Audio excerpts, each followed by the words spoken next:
Election night 2020 may be over, but the results are still coming in as a handful of states could be the difference maker in a very tight race for president.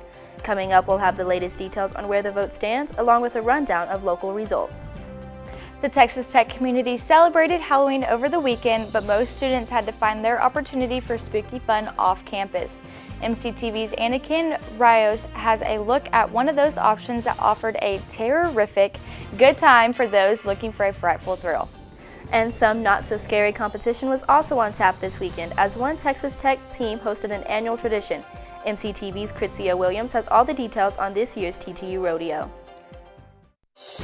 This is the MCTV Weekday Update. Welcome to the Thursday edition of the MCTV Weekday Update. I'm Patricia Perry. And I'm Berkeley Adams. The top story around the world today is the race for the next president of the United States. Nearly 2 days after polls closed, both candidates are awaiting the final word from 4 key states that will determine the winner of this year's election. On Tuesday, voters headed to the polls to cast their ballot in the 2020 presidential election. Later that evening, numbers rolled in for current President Donald Trump and challenger Joe Biden. The race has been neck and neck ever since, but Biden is currently holding on to a lead after the majority of states reported ballots counts by Wednesday morning. But as of right now, 4 states are continuing to count and are too close to call. Georgia, Nevada, North Carolina, and Pennsylvania could all be the difference maker in determining who will win the race. If any of those 4 states are won by Biden, it is likely he will be the next president of the United States. If Trump wins all 4 states, he will serve again for the next 4 years. Based on the most recent reports, Trump is leading in 3 of the 4 states, with Nevada showing a less than 1-point lead for Biden. Locally, Lubbock County continued to stay red in this year's election, with President Trump receiving 65.36% of the vote. Over 78,000 local residents cast their vote for Trump, with Biden receiving close to 40,000 votes. As for Texas Tech, precincts 49 and 50 cover the campus, and both had a majority of votes for Joe Biden. Between both precincts, President Trump received 695 votes to Biden's 829. As you can see in the map on your screen, the majority of Biden's votes came from Central and East Lubbock, with the largest number of votes for the former vice president coming from Precinct 8. That precinct is located between University Avenue and Avenue Q, from Broadway to Marcia Sharp, and contains a large amount of student housing. Precinct 8 reported 1,129 votes for Biden, compared to 660 or almost half as much for President Trump. Overall, a record 120,882 ballots were cast in Lubbock County between October 13th and November 3rd, which means that nearly 66% of registered voters cast their vote this year. In comparison, only 100,779 ballots were cast in the last presidential election in 2016. One of the hottest topics in this year's election has been the nation's response to COVID-19. As the country continues to see an increase in infections, Lubbock County is not immune to the problems caused by the coronavirus. Yesterday evening, city health officials reported 516 new cases of COVID-19. That brings the number of currently active cases to 4,060. Officials also reported that yesterday's hospitalization rate was at 22%, which extends the city's streak of days over 15% to 17. Lubbock's hospitals currently have 275 patients hospitalized who have tested positive for the coronavirus, with 64 of those infected in ICU. Here on campus, the Texas Tech COVID-19 reporting dashboard included 37 new active cases of COVID-19 made up of 28 students and 9 employees. Tech also reported 33 new recoveries in yesterday's update. With yesterday's report, the number of new cases on campus is already up above last week's report of 90 new infections.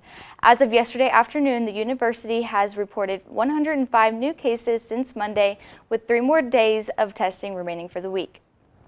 In total, Texas Tech has reported 2,306 positive tests for COVID-19 since the beginning of August. In other news, Halloween was this past weekend, but Tech students didn't have a lot of options to celebrate on campus this year. Luckily, there were still several events around the Lubbock area to give students their fill of fearful fun. MCTV's Anakin Rios took a short trip west of campus to find a spooky experience and a chance to get rid of some COVID-filled frustration. Even with the looming threat of COVID-19 still going strong, people here at Adventure Park are still managing to have fun and also staying safe on this very spooky October 31st Halloween night. There is not one, but two events going on. The first event where people could smash up a car that says COVID-19 on the car and get their frustration out on the virus.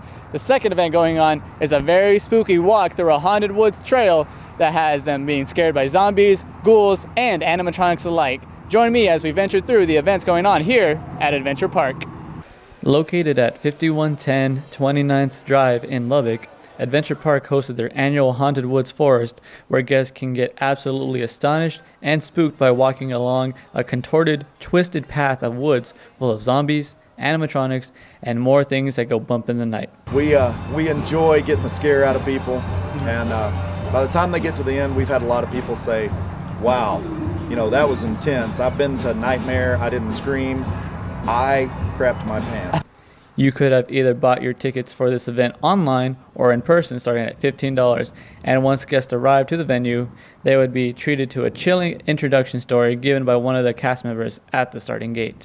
So Mr. Seth here, well, first of all, I mean, you have to be half dead, right? So that helps. So anybody that was half dead, we said, come on, we're gonna have an interview process, and you guys can kind of interview and see who's the best of the best. All our masks and things, they came actually from the creators of the Walking Dead show. Wow. It's out of their studio, and so we have first class haunted woods, and we've had many adults turn back within the first scene. But Adventure Park also had an event in association with the Lubbock Fire Department, aptly named Smash COVID. This event allowed participants to smash, whack, and beat up COVID-themed vehicles starting at the low price of just $5. So we've got moderate anger for $5, extreme anger, or we've even got a package for couples. So if you need couples therapy, we figure this is cheaper than actual therapy.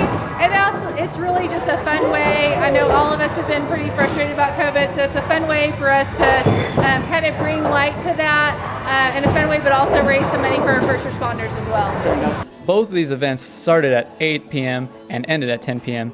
And if you weren't able to make it to these specific events in the spooky month of October, you can visit their website at adventureparkfun.com to view upcoming events in the coming months so that you can be a part of the action and entertainment of Adventure Park. For MCTV News, I'm Anakin Rios.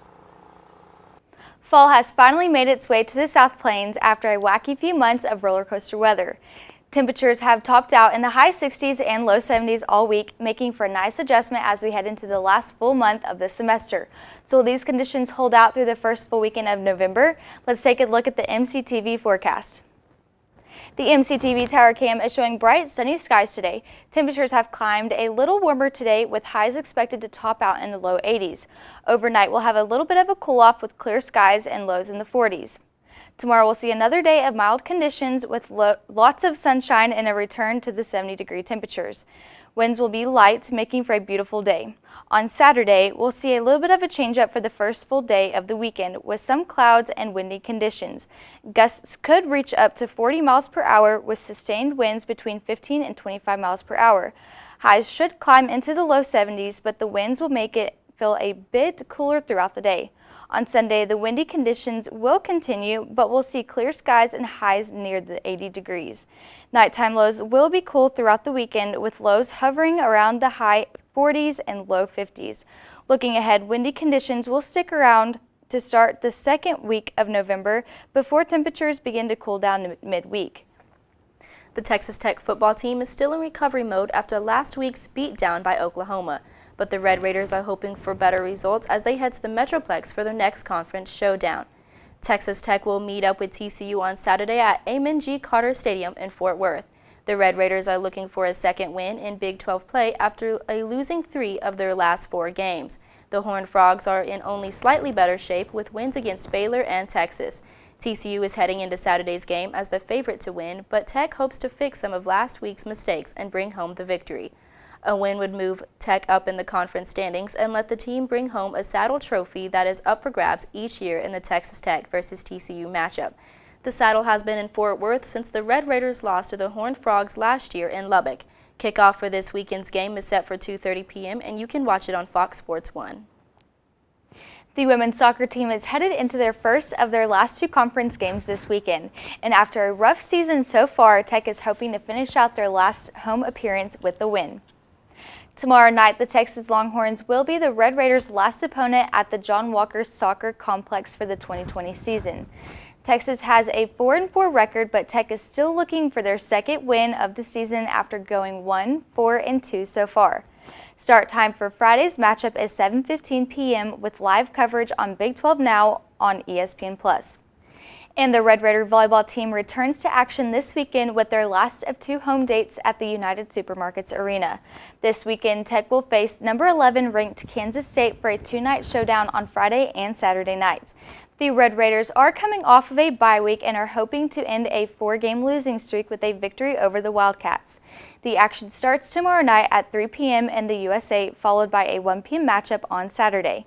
Friday's game won't be televised this weekend, but you can catch action from Saturday's game on Big 12 Now on ESPN+. When you think of team sports, Texas Tech athletics may be the first thing that comes to mind. But there is one other competitive group on campus who has a set of skills that has nothing to do with ball, but you may just find a rope, a saddle, and some custom-made cowboy boots. MCTV's Kritzia Williams has more. Thanks, guys. The Texas Tech Rodeo Association is hosting their annual rodeo here at Cook's Garage. The Tech Rodeo is filled with rich traditions, facilitating a fun and exciting environment for family and friends. Cook's Garage is an indoor and outdoor facility that provided a space for traveling teams, Texas Tech's rodeo team, and others from the community to come and enjoy the rodeo. The past few days we've been hosting the Texas Tech Collegiate Rodeo here, and so we've had young men and women from all over the state entering this show. So we were just the host venue for it. One of the managers at Cook's Garage, Johnny Zamora, says from their reopening in May to now, Cook's Garage makes sure their tables are 6 feet apart and social distancing is practiced in light of keeping COVID a priority. Zamora said they jumped at the opportunity to host an event like the TTU Rodeo to give back to the local community. For us, it gives us a chance to provide a venue for both the college and for the community itself to come out and take a look and see. It gives us a chance as a small business to give back to the college and the community as well. The Texas Tech Rodeo welcomes not just those who travel to compete, but vendors that travel and sell their goods. Rodeo coach Jared Hofstetter said the event happens once a year and is all about giving back and showing what the organization has to offer. Students that participate through Texas Tech help host events for children such as Kids Night, concerts, fun games like calf roping, jackpot, and more. You know, it's good to just let people see what we do, and then especially like today, giving back, our kids doing stuff for the community and helping out the special needs program. Throughout the competition, Coach Hofstetter said each event takes the top 10 competitors to see who will take first place. MCs help keep the mood light and funny while the events take on a heavy competitive nature. This will be the short round, so the championship round, we bring back the top 10 from each event, which would be all your time events and then all your rough stock events also. So bulls and bucking horses and roping and barrel racing and all that. Between cornhole tournaments and barrel racing and so much more, the Tech Rodeo brings the Lubbock and the Texas Tech community together along with those who came to participate. Food and the Tech Rodeo experience gave me a great excuse to put my boots on. For MCTV, I'm Kritzia Williams. Back to you in the studio. So Patricia, have you had a chance to check out the Texas Tech Rodeo? Not yet, sadly, but now that I know about it, I'm going to have to. What about you? Yes, I've always loved going. It's so fun. That's all for today's edition of the MCTV Weekday Update. Thanks so much for joining us, and be sure to check ttuhub.net every day for more news. We'll see you next week.